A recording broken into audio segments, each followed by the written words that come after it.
Order ചെയ്ത ചായ അല്പം വൈകി. അതായിരുന്നു അയാളുടെ ദേഷ്യത്തിന് കാരണം. വളരെ ഉച്ചത്തിൽ അയാൾ വഴക്കുണ്ടാക്കാൻ തുടങ്ങി. ആളുകൾ പലതും പറഞ്ഞു. മാനേജർ അയാളോട് റെസ്റ്റോറൻറ്റിൽ നിന്നും ഇറങ്ങിപ്പോകാൻ പറഞ്ഞു.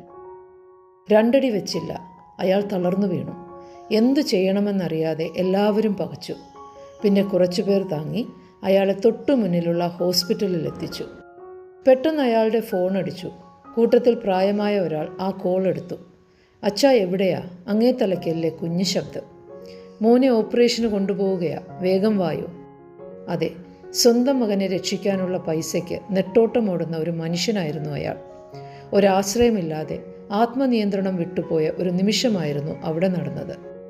അയാളുടെ പെരുമാറ്റത്തിലെ കാഠിന്യം വേദനയുടെ മറയായിരുന്നു. മറ്റുള്ളവർ ഒന്നും അറിയാതെ, ദയയില്ലാതെ അയാളെ കുറ്റപ്പെടുത്തി. ശരിയല്ലേ, നമ്മളെപ്പോഴും മറ്റുള്ളവരെപ്പറ്റി പെട്ടെന്ന് വിധിയെഴുതും.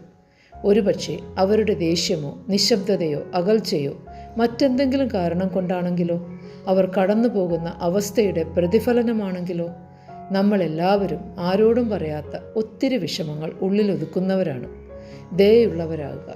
ഒരുപക്ഷെ നിങ്ങളുടെ പെരുമാറ്റം മറ്റൊരാളിൻ്റെ ജീവിതത്തിലെ പ്രകാശമായാലോ.